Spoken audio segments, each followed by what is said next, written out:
Hello everyone and welcome again to the webinar series organized by the Ball State Center for Professional Selling. My name is Deva Rangarajan and I am the director for the center.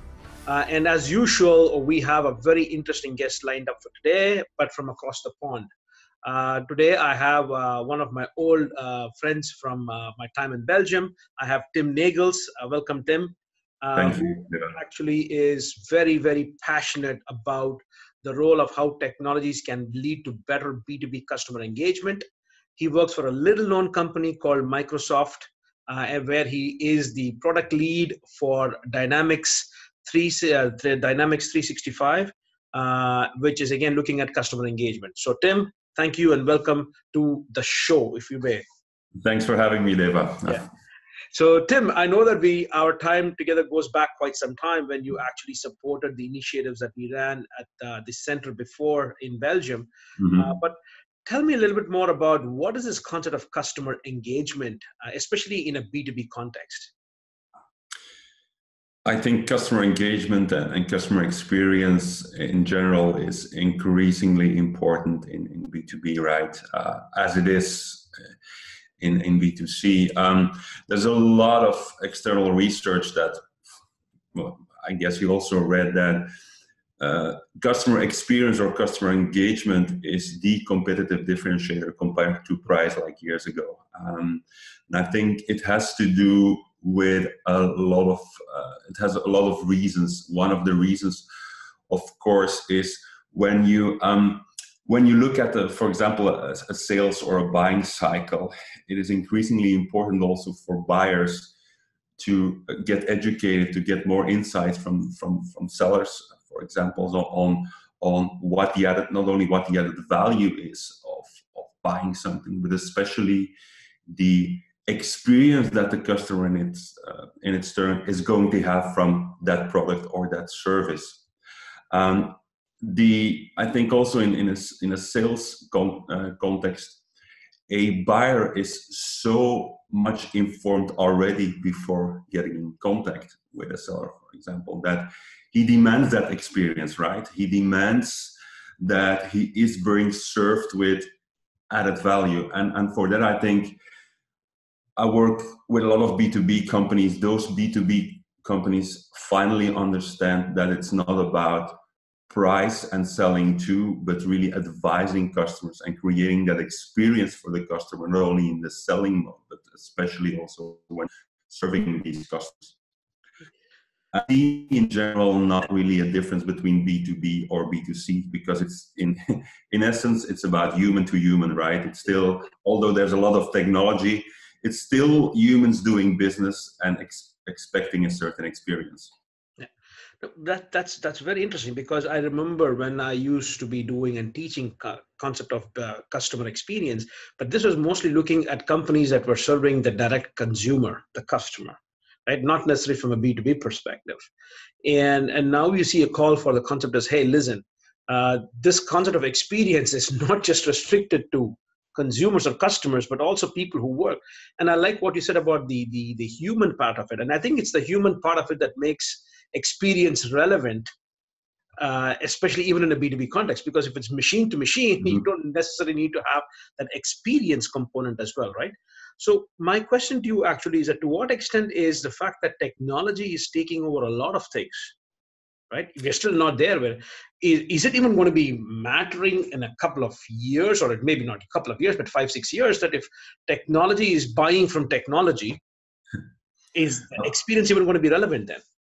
I remember making a joke about it, I think last year, when I talked about B2B and B2B sales. I didn't talk about business to business, but I talked about bot to bot, because essentially, exactly right. There might be a time where we say, okay, let these bots, my sales bot, talk with your seller bot, and they do their thing, right? What I think where technology can essentially play a role is assisting, and again, in the context of sales and marketing, is assisting the seller, the marketeer, the buyer with additional insights about the other, about his or her job, about his or her challenges. So the human aspects of really truly understanding what's on the mind of the other person becomes prevalent. And I think that's a really important evolution of how actually technology can augment our human capabilities in interaction. And I think that's a really important part of customer experience in general. Indeed. Because I like it. I like the B2B is normally what we say is B2B is business to business, but I like what you said. It's bot to bot. It could also stand for B2B, right? It can be bot to bot, right? Yeah, in a few knows. I mean, I was thinking of T to T, that is technology to technology, but I like B2B from business to business to bot, because it is not that far away. Because I remember talking to one of my contacts who actually once called me up and said, listen, they actually made the sale of a complex B2B product, not very complex, but actually it was done by a bot from the buyer, reaching out to a bot from this organization. And literally what he told me was that the amount of money that it spent on engaging that bot in their company was made just by one sale. And anything else on top of that was just a bonus. No, but I like what you said about the fact that it's about technology enabling either be it on the buying side, but I also like what you said about on the selling side as well as on the buying side, right? Now here is pretty much what I was hoping that you would shed more light on, is the fact that, yeah, despite technology, that people still, even if you have to write an algorithm that goes into your bot, people should know what that algorithm should be saying, right? Mm-hmm. And to the extent that if even that's the case, we need to be educating our customers about what they should be looking for. And I think that's pretty much where it's very interesting about how you need to engage with your customers, even if they're going to end up writing a program or an algorithm for a bot to eventually take over, correct? Correct. Yeah. And I think that's only one element, right? And we use internally at Microsoft, and we also use it as a concept to talk to our customers, something that is called the digital feedback loop. Yeah. And what does the digital feedback loop essentially say? It's like in all the engagements that you have, whether it's with your customers, whether it's with your employees, how you look at your internal operations, or how you look at your transformation of your products or your services, at the core there's data, right? Yeah. It's and that data is not only internal data that you have, but it's data that is coming from everywhere, essentially. If I put that in the context of customers or customer experience, there, of course, you see a growing amount of data that's coming from internal systems like commerce systems, loyalty systems, but also external data like insights from social networks. So there's a vast amount of data, and I think those companies that can really start working with that digital feedback loop mechanism, where they digest that information, consolidate that, create the necessary insights from that data, and then in turn put that data into action, I think those companies will be best geared to actually provide that customer experience. And it might be, let's say, a theoretical framework, but it's a good way of thinking about what the role of data is in providing good customer experience or good customer engagement, but also internal, let's say, employee engagement or employee experience too.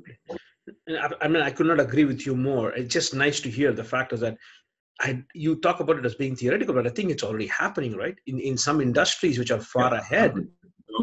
But it's a framework I meant. Yeah, absolutely.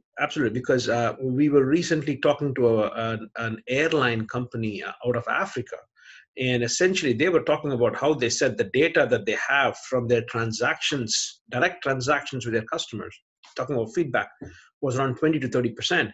But he said 70 to 80% comes from what their customers are saying on social media, what their customers are doing elsewhere, how are they behaving. And essentially what he's saying is that was not possible in the past, that all of them together, along with my transactions with that particular customer, along with what else I can scrape from outside, is going to give you more insight, but is going to give you more data. But essentially what he said was, it's not about the data itself, it's about my ability to translate that into useful insights that I can use within my organization to deliver a better customer experience.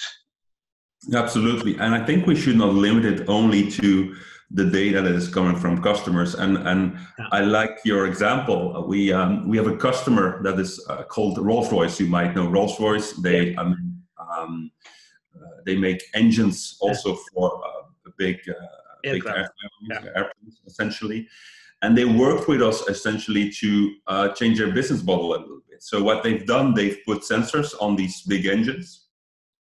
So they were able to measure when a machine or one of those engines would need, for example, maintenance.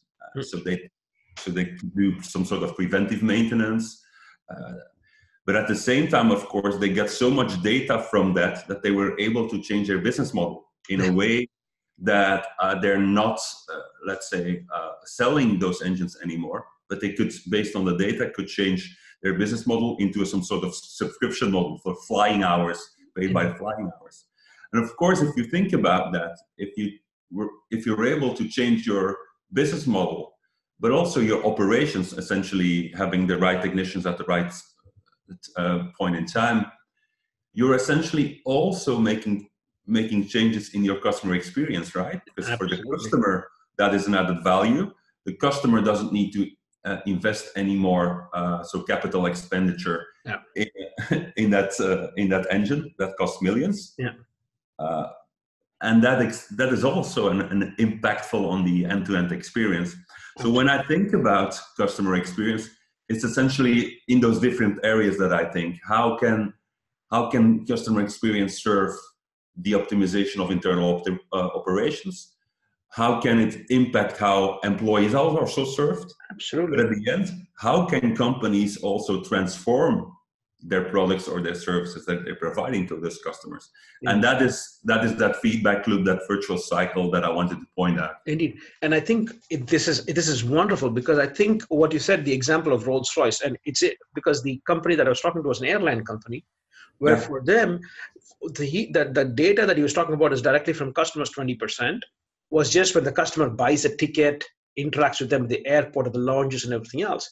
But the 80% comes from what the customer says outside, but also from what they say is that the operational part of that customer experience. Mm-hmm. That is the factor that, okay, the airline cabin safety, those features, plus the engine features. Because if we can do a much better job with the engines and everything else, and I can get a much better cost reduction for the airline, then the airline can pass it on to the customer by means of lower price. I mean, it's a very long, complex process, but the key is understanding how all of this comes together. This feedback loop can help an organization deliver a better customer experience, either by means of a smooth flight, in-flight experience, or even the cost. Yes. Any offset that you have from the savings that you have is passed on to the customer as a price. And that's what I really, really like. So, which actually brings me to the point, which is when you talk about the B2B customer experience, right? Mm-hmm. It's easy from a B2C customer experience because your touch point is one. You have one consumer, right? Yep. So now, but as in a B2B, essentially what we're looking at is there are a couple of things, which is what I want your opinion on. One is, it is about the fact that when you say the customer is thinking about delivering a great customer, I mean, your customer is thinking of a great customer experience to their customers, right? But then there is kind of a journey that they go through. Right? They go all the way from, hey, we want to make changes to our business model is one part. Yeah. But then we actually have to execute it on it as well. So essentially what I'm trying to understand is that the concept of customer journey is making a big thing, is a part of a big thing about customer experience. Right? Now, how would you define a customer journey in a B2B complete end-to-end experience perspective? That's a really broad topic to start with, because essentially you start by selling or providing your product to a customer. So let me start by the first point. Essentially, if I think about customer experience in B2B as related to B2B sales, for example, which is what you do. Of course, what has changed is that when you look at decision-making units, those decision-making units, they have grown. There's research saying that it's on average 6.8 or 5.8 people that are part of any decision cycle. So it means also that when you provide that experience, that it's not about providing the experience to one, but it's by providing the experience to a lot of people, essentially. Now, the same is true internally as a sales organization. A sales is more complex, so you need to work also internally with more people. Indeed. And so you need to align an experience with a lot of people internally at your organization, and make sure you create that consistent experience to more people at the buying side. And I think that is a challenging thing to do. And then if I relate this to technology, essentially, I come back to data. I think it's how do we make sure that when we sell to a company, that we have the necessary data to identify all those right stakeholders, that we understand what their challenges are, what their roles are essentially in the process, and what is then the experience that they require from us. Now, this has a huge impact, of course, on how we as sellers or as a sales organization then need to respond to that. And there I see one, making sure that we capture all the data, but also create a collaboration model internally to make sure that we provide that experience. In this case, it's a buying experience, but in essence, it's the same for any experience throughout the customer journey, right? It's a lot of people at one side that need to make sure that they create a unified experience that is being perceived as a unified experience by a lot more people at the other side. And I think that's what is typically for B2B as compared to B2C. Tim, help me on this, because one of the things I've always struggled with personally, right? I understand the concept of the customer journey, right? But for customer journey that we usually talk about in terms of a customer experience goes from the point when the customer thinks there is a need, or at least needs to be educated that there could be a need. Yes. All the way, not just to the point where they buy, but actually the real experience starts when they start using it, right? Yeah. They start using it. And in most B2B cases, I know that in some companies it's different, but that is the problem, right? Because restricting it only to the point where they end. I look at a lot of the McKinsey articles that talks about the customer buying journey, and they stop at the point where they buy. Yes. But the true experience actually is only at the point of delivery, because if you're a salesperson, of course. And that for me is, so in your opinion, should a B2B customer engagement, even from a sales perspective, shouldn't it go beyond just the buying cycle? It could also be engaged when it is being put into use. So what are your thoughts on that? How do you do it? I see when I look at Microsoft, we have a large customer success management organization. So essentially, helping a customer to unlock value from the investment that customer has done. Now, for software, that is, let's say, it's not an easy process, but it's easy to measure, right? You measure that based on usage, on the outcomes that a customer gets with the usage of that technology. I see an evolution in other areas, like, for example, manufacturing, that due to, for example, IoT and sensor data that you can get from products that you've sold, you can start measuring the customer experience beyond the point of sales, right? Indeed. So you sell a machine, that machine goes into a plant, and as a vendor, you're able, thanks to telemetry, you're able to understand how a customer is using that, and potentially also can help the customer better with the usage experience, and assisting the customer to get real value out of what the customer has bought at that point in time. And I think that's a really important evolution, is, to your point, going through the entire customer journey, going from a lead to an advocate. And you can, of course, only create B2B advocates when you help those organizations in truly unlocking the value of the investment. And it's not new, right? It was something that existed years ago. We always talked about, I remember also when I interacted with you, the importance of B2B references, right? When you want to work in a specific industry, you need to have the references because it's important in a sales cycle. But essentially, that is true. But what is different now, or what we add now, is that we follow that customer deeper, we can get a more deeper understanding about that customer. So we can also optimize our products much earlier in this cycle, because we really understand how it's making use of that of that product. And I think that is new. For me, my take on this is very simple. In the past, B2B was the person who bought the product was not the same person who gave you the recommendation whether it was good or not, who was the person who was on the floor, right? And anybody who gave you a reference was, again, just saying, hey, I had a great experience with Tim during the sales process, so I'm going to recommend Tim. Where the difference right now, in my opinion, is there is data to back it up, so that even Tim can go back to his customer and say, listen, it's just not about whether you like me or not, but we actually have data to show you that this is where. So when the reference comes, it is actually based on true facts and figures that we can go back and also that is, in my opinion, what technology and things like IoT, artificial intelligence, big data is actually helping us make the references purely much more, what can I say, much more objective, rather than the fact that, hey, I liked you as an individual, I'm going to recommend you as well. I'm not true. I think there is a component to it which has got to do with, hey, listen, I like you as an individual, but I think it has to go hand in hand with today's day and age, where people want numbers to back things up. And I think that is what it is. And what is your thoughts on this, Tim? Because the fact is that, in my experience, from my limited time in sales, what would happen is I would come into sales, I would talk about the journey, I would do everything to get the leads, keep them nurtured, keep them nourishing them with a lot of information.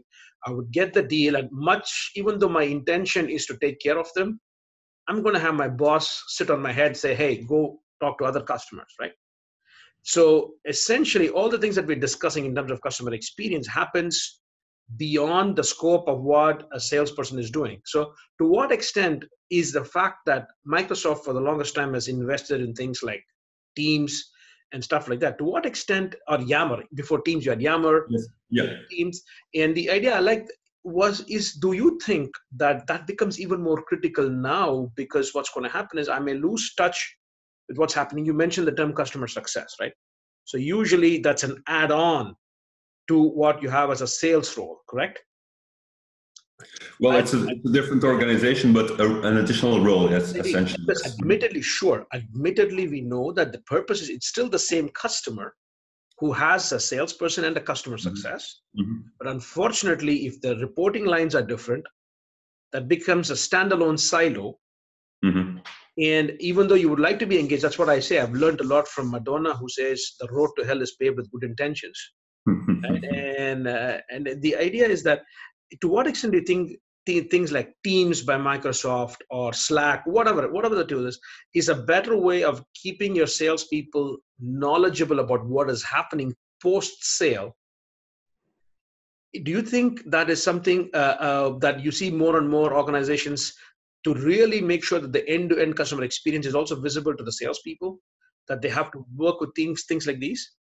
Well, I think it's on different levels, essentially, because the holy grail is a customer 360 view, right? So how can we create, whether it's for sellers, whether it's for a customer service department, whether it's for your marketeers, we want to have a good view on what's happening around the specific customer, what that customer is using, what the customer is interested in. From a sales perspective, you want to understand those challenges, because then you can start selling more. For example, as a marketeer, you might get more understanding that has then maybe impact on product development, those kind of things. So that is, for me, the starting point. Now, that is already a challenge for a lot of customers today, because data is typically sitting in different silos. And there, if I look at technology and upcoming technology, I see a lot of potential, especially in the AI category, where things like customer data platform technologies, we just launched a similar technology at Microsoft, bringing all that data together, and instead of trying to solve the spaghetti, that AI is actually assisting you to create those customer 360 views. That's for me is the basis. How do we make sure within an organization that we finally create that end-to-end view of the customer? Indeed. That's layer one. Now, one layer higher, and we touched upon it briefly already, is that is for me my data into insights story, right? Yeah. Then of course you need to you need to put that data into action. And to your point, with an increasing number of stakeholders within the organization, it is also important that those stakeholders in the organization, in order to provide that customer experience, they can work together, right? They can work together in making sure that they can provide that experience. You called out teams. Teams is really a good example on how data and collaboration come together. And let me give you an example on what that can mean in, for example, in a sales role. So within teams, you can start bringing together different stakeholders, so sellers, whether it's a technical seller, a generalist sellers, maybe your legal department, other stakeholders, in teams to discuss a specific opportunity. Maybe start working on a shared document to prepare for that customer. Have insights directly into teams, into data that is coming from other systems. So I think the strength of technologies like Teams is that it creates a unified place where people can get together. But at that place, they also have that data at their disposal, so that they can create that virtual collaboration, that true virtual collaboration and working space. It's an area we've also been discussing like for years, but I think now, and I'm an avid user of Teams. I use Teams every day, and the added value for me is I only need to be in Teams, right? Yeah, indeed. My collaborators are there. I can share my thoughts, I can share my ideas, and we work together in creating something that is valuable for the customer. And if I work, for example, I'm invited in a lot of teams by salespeople. It's an easy experience, and if that's an easy experience internally, it's going to be also easier to provide that experience externally. Indeed. And for me, so when you talk about teams now, in a teams, for example, if you're looking at key accounts, the hallmark of a true customer-centric organization is involving the customers as much as possible. Yes. As much as the customer wants to be involved as well. So can we actually even have customers collaborate with you remotely on Teams, so that essentially that's a fantastic learning way for salespeople. So I could have one salesperson interacting with the team from a customer, but that is open to a lot of other salespeople who can actually learn from how to interact. Is that something that is possible with Teams? Yeah. Essentially, it brings people together around a common common purpose, a common goal, and you bring in all the people and the resources that you need. So yeah, it's like a virtual office, right? You bring in the people that you like. You create a coalition of the willing, and based on that, you work together.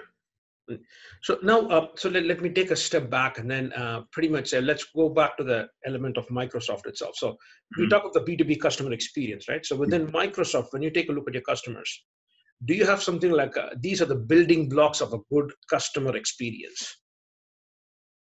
There's a pre-sales or sales, something like that. So do you have like a clear idea about the whole process? What it should consist of? The process is important, but I think it starts with what our CEO calls customer obsession. Okay. It's we truly need to understand what makes our customers tick, and that's a mindset, right? Yeah. It's making sure that everyone in the organization understands that we're doing it for the customer. That's the starting point. Second element, which is specifically from Microsoft, is doing that with a growth mindset, making sure that we create that openness within the team to truly learn and go beyond what is there, but go further, search and use that growth together with the customer. That for me is a basic thing, right? Because otherwise technology is only there for the sake of technology. That's a really important starting point for me. That is about how do we make sure that we have the necessary technology in place that can assist our people internally to create that understanding of the customer, whether it's in sales, whether it's in customer success management, which to your point is after sale, and making sure that everyone, again, within that customer journey or that cycle truly understands what is happening at the customer, so that data can be used in context. Because just to give you a stupid example, of course, as a seller, and it's not only related to Microsoft, by the way, of course, as a seller, it might not be a good idea, or maybe it is, when a customer just filed a service complaint, that I pick up the phone and say, I want to sell you something. Yeah. It's a basic example just to show that it's important to create that 360 view, just as an example. And we increasingly invest at Microsoft to make that happen for our people internally and truly understand also what is next for a lot of customers, where we can provide additional value to the customer and truly help that customer throughout their digital transformation journey. So one of the things it's good. So one of the things that we always knew was the fact that you had a good CRM platform, right? Now, of course, what is CRM? It's changed a lot since when I was studying CRM. Yeah. Just about, hey, it goes into the funnel and there's a sales funnel. But now they say, well, how do you define the funnel? So we have marketing generated leads, we have marketing qualified leads, call it whatever terms that you use. And you see the breakdown of that. So essentially, to what extent is Microsoft engaged in everything, all the way from educating the customers about what they should be looking for? You see what I mean? That we hear of the things like the inbound marketing, right? Like you have Adobe, which is what acquired Marketo right now, and then you have other companies which have its own Pardot by Salesforce. And everything else. So does Microsoft also work towards that, or are you still mostly, hey, let somebody else do that? We start getting involved much more when the customer uses other tools to get those people into the system, and then Dynamics CRM takes over from there? Or is that something where in every step in that process, Microsoft is active today? So when I look at the portfolio that I represent, which is essentially Dynamics 365 for customer engagement, we go from, let's say, an unknown prospect to an advocate. So essentially going from marketing automation with Dynamics 365 for marketing to our sales force automation system, Dynamics 365 for sales, but also the service solutions. We have two service solutions, one for customer service, one for field service. And then if I look at the entire portfolio, of course, we also what used to be called ERP, finance and operations solution, to make sure that we also can help customers with the fulfillment in that. And it doesn't stop there, actually, because we go much further. You've talked about Azure, I think, earlier on, and our cloud services. There's a lot of services within our portfolio that can boost the productivity or the data insights in those processes. We talked about teams that can help sellers to collaborate. The same would be true for service managers, field service engineers, or marketeers. We infuse more and more AI capabilities that are sitting in Azure in a lot of those processes. Like we just an example. We've launched recently a solution called Dynamics 365 AI for Sales, which is essentially a tool set that infuses AI capabilities and proactive recommendations into a sales process. I consider this to be a sales enablement tool, right? So we help, thanks to AI, we help sellers with proactive insights that in turn can help them to create a better relationship with the buyer. And we try to do that like in every part of the buyer journey. Those business applications, making sure that we unlock data in those business applications and use collaboration and productivity tools to really help also the people involved in those elements of the journey to really be proactive and productive. But Tim, when you talk about this, I'm really curious about this Dynamics 365 for AI sales, for sales in AI or for AI sales. Doesn't matter. But I like that. Now, I remember a time when if we had to go talk to a customer, and we would go in and we would have to go talk to a customer about, hey, we have this great new product that we want to sell, and or hey, listen, we've been doing a lot of business with you. We should be liking to do a price adjustment, or a price increase because of all that. And then the customer comes to you with a laundry list of all the complaints that they have, right? Mm-hmm. I remember the times when either I was in sales or when I got my participants in my programs coming in and saying, all of this is great, but hey, if I have to go for a real sales call, real actual call where I can create value for my customer and for myself, it would take me anywhere between 3 to 4 hours just to prepare for one good sales call, because I need to get information from so many different systems within my organization, right? Now, in your opinion, is this AI for sales something that is going to help them, saying that, almost, I'm not saying at the fingertip, it's just going to be some time off, right? But is it like, say, for example, I can, because of all the systems being connected now and AI somehow trying to go through all this is my idea of AI. So it's my idea of AI is Terminator, the movie, right? So essentially it can function as a human being, as a superhuman being. Do you think that is possible now? The fact is that I can actually prepare for a customer and I can get all the different things. So I can get pull data from Dynamics 365 for service, from, you know what I mean? From field service, from customer service, from ERP even, to know the status of my orders. And can this be done in very, very fast manner because of this AI for sales, or did you already have it before that?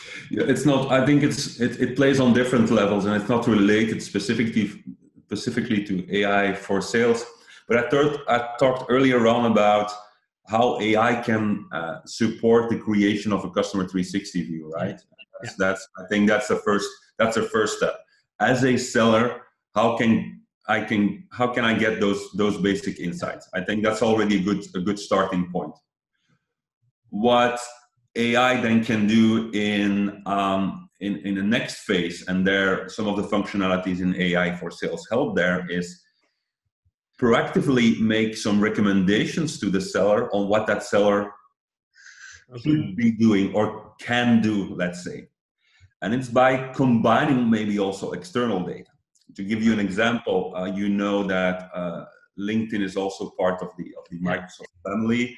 LinkedIn has a solution called LinkedIn Sales Navigator, which is essentially a solution that helps sellers to become social sellers. We've integrated that within Dynamics 365 for sales. So we can also give to sellers proactive recommendations based on data that is sitting in Sales Navigator. To give you an example, if you're a sales manager and I'm your seller in your team, I might not know that we have a connection in common at a customer or at a prospect. Instead of us trying to find that out, it's exactly now the solution, Dynamics 365 for sales, that proactively gives you that suggestion and says, well, Deva can maybe help you out because he has a connection at that customer who can help you unlock the deal. And those kind of proactive suggestions based on internal or external data. Internal data can be, for example, next best action. What is the next thing that you can start selling at these customers? Indeed. And I think that is the starting point, and it's part also of how we see sales enablement, right? It's how do we make sure that based on those insights that we can get of all that data, that we can create proactive recommendations to the seller, so that seller doesn't lose time in, to your point, doing a lot of research, but truly can focus on the things that matter, and that selling is that human-to-human interactions that we talked about in the beginning. Indeed. For me, this is absolutely fascinating because I once saw a presentation about MuleSoft, and I don't know whether MuleSoft has been acquired or not, and about how it would talk about how it would it would be one API above all of your service. I mean, all of your different siloed systems in place, and it would rapidly pull information up so that my salesperson going in. So I really see the value of, let's say I'm going to go talk to a customer for the first time, all the LinkedIn stuff is going to be very, very useful. I can also see it as being useful. I'm going to talk to a person who's new to a function within an existing customer, who he or she knew from before. But for me, it would be very, very cool if there's also ways by which, as you said, if I'm going to go let's say I'm going to say tomorrow on my Outlook calendar, it says I'm going to be visiting this customer, then somehow there are ways, or either I have to click a button, and essentially what it does is that by the time I go to that customer, it has a complete one-pager to the sales rep saying, especially this is for the existing customer, right, where you have a history. So it combines data from, your field service and it used to be Navision. So what is it now called? What is Navision called at Microsoft now? You had Navision, right, before? That was our SMB solution, which is an all-in-one management solution for SMB. It's now called Business Central. Okay. So you see, you can pull data from all that, and then the idea is that based on that, I can go in and say, hey, here is my one-page snapshot of what we have done for you. So status of your orders, whatever payments you still need to be paying. You see what I mean? And this is what it is. And by the way, we have done all this. And then on top of it is I'm going to be talking to somebody new about a new product. Yep. And LinkedIn comes in. Is that something is a vision for a complete experience? I love the fact is you're looking at experience for the customer, but let's not forget experience for your own internal employees. Of course. Yeah. I think it's my personal opinion, and looking maybe further in the future, I see a future where I already gave some examples where AI can help with those proactive recommendations. And let me give you maybe a scenario that we can think about. So you're a seller. You say, I'm going to close this deal in. It's now mid-March. I'm going to close a deal in 2 weeks' time in my first quarter. So in my CRM system, I say 500K committed. All good. But you haven't seen that one of the major stakeholders in your buying team has moved role or gone to another company. And at the same time, in the newspaper, it was said that the company you wanted to sell to is having difficulties with the payments to vendors. You haven't seen that, right? But you're already committed. Exactly. So I believe in a future where, based on that, and it's, I think, not a very far future, that also those kind of data points will be served proactively to the seller and say, based on what the system knows, we don't really believe that this is going to happen. So we're going to change your forecast recommendation, but maybe also help you in reaching out to other stakeholders, because you just lost a stakeholder, and maybe try to understand maybe a little bit more about the current financial condition of that organization. And you see, it's about the combination of internal data, external data, practical recommendations that I really believe in. Indeed. And for me, that's what it is. For me, what you're saying right now is wonderful.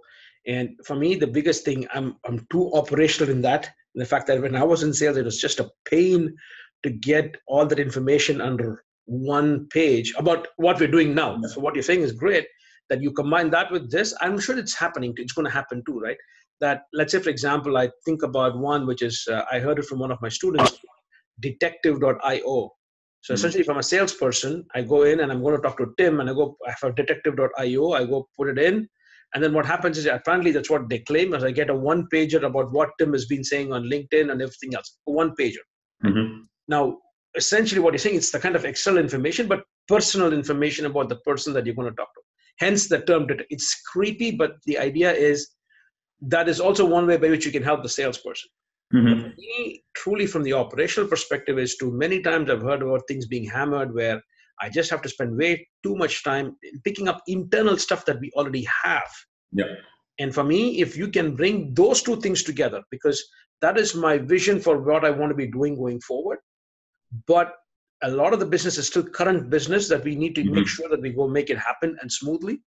And if we can make it much more efficient and easy for the salespeople from that perspective, we just make it. So essentially going back to a scenario, imagine a scenario. I have to visit two customers. One is an existing customer for a long time.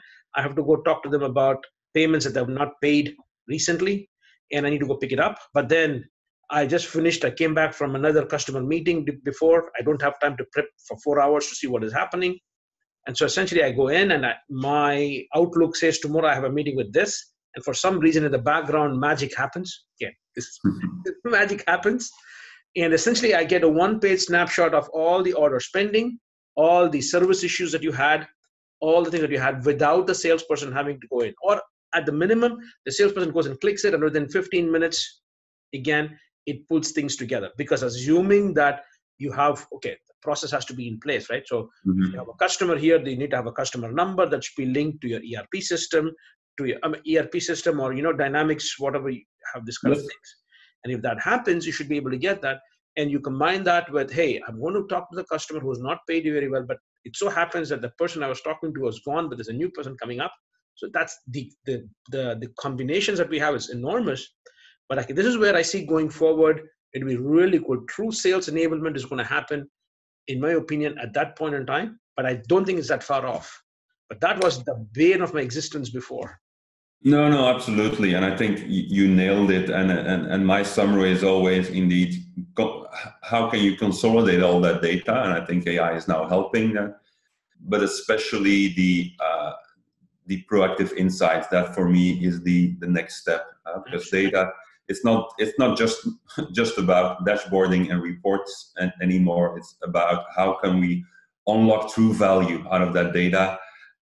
Not just by looking at it, but by getting recommendation from it. And I think in sales, that is an interesting one. Of course, we always need to be wary about the human aspect. And I want to stress that essentially, because when we talk about, we have a solution that is called Microsoft Relationship Sales, which is the combination between Dynamics 365 for Sales and LinkedIn Sales Navigator. We call it relationship sales because we think that the combination of the two solutions actually can improve, stimulate, and power up the relationship between the buyer and the seller. And essentially, it is still about the relationship, right? By the insights and recommendations that you get through the system and insights from the data, you can create a better relationship with the buyer, essentially. And I think that will stay. So it's not about, we've talked about technology to technology or bot to bot. The way that sellers will, or the role of sellers will change, of course. And maybe we will need some other, let's say, profiles, but essentially it will still be people. Absolutely. Indeed. So I think we're coming to the end of our conversation, and I really thank you for your time, Tim. And if you want to say some final words about the concept of customer engagement and what roles do you see sales progressing towards doing different aspects, what would you like to say? Well, I think we've touched upon the near and the midterm future, and I want to stress the fact that this is not science fiction, right? This is absolute reality. But I think it requires, and we've talked about it also years ago when we saw each other regularly, is about sales is a specific profession, right? It requires specific skills. What I think is going to change, and it's maybe interesting also something for to discuss in your course with your students, is what will the impact of technology be on the true profession of sales? How sellers will change. So it's something I've been thinking about myself, and I'm a big fan of technology. Otherwise, I would not work with Microsoft. But I see this as when I sometimes talk about AI, I talk about augmented intelligence. How can we augment the intelligence of people? And essentially, I see this now with younger people and younger sellers. They understand how technology and data can help them to do a better job, and they're avid social selling users. But that was the thought. That's maybe an interesting thing that you can talk about in one of your upcoming episodes. Is what is the impact of technology on the true profession of a seller? I'm going to listen to that one. And I have maybe it's one of the things I'll do. It's time for me to, after having interviewed so many, to give my own views on certain things, because I have my opinions on that. And I think it goes towards, I like the fact that it's not about the salesperson, it's about the sales profession. And if you actually take a step back, if you see marketing increasingly becoming more active, is it truly a sales profession, or is the whole organization that is eventually looking at becoming more, for lack of a better word, sales oriented? They may not like it. The idea is that if the ultimate goal of everything that we do is to get sales, then if the whole organization is sales oriented. And I like the fact that companies which have done it are like Rolls-Royce is an example of changing business models because of the way customers are buying and the sales are changing. But the whole business model changes, and there's sales too, because you need to get your people, you need to sell to your own people that you have to change the way you work. How is that not sales? So from that perspective, we have that happening as well. One of the things I do for my students in my class is, if I teach a class on sales now here at Ball State, is the assignment for them is they get a class on basic sales skills, but at the end of the semester, the end of the term assignment is, how is technology shaping the sales function of the future? Let's go talk to different companies and do it. But when I teach a class on sales management, then it becomes different, because there it asks, how is technology shaping the sales management function, right? And understanding that if technology is making a lot of things possible, we now have new roles like SDRs and BDRs, which when I was there was not necessarily the case, right? So you see all of this, which means that managing them also becomes a completely different beast. Looking at customer success, and I talked to you about this. I was there at Pulse, a conference for customer success last year, and we actually had a person from Microsoft, could be from one of your business units, who came in and said within the course of 2 to 3 years that had 1,600 full-time employees worldwide in the customer success team. What impact does it have? And essentially, all of this is something that I'm really curious, along with the fact that you've talked about augmented intelligence.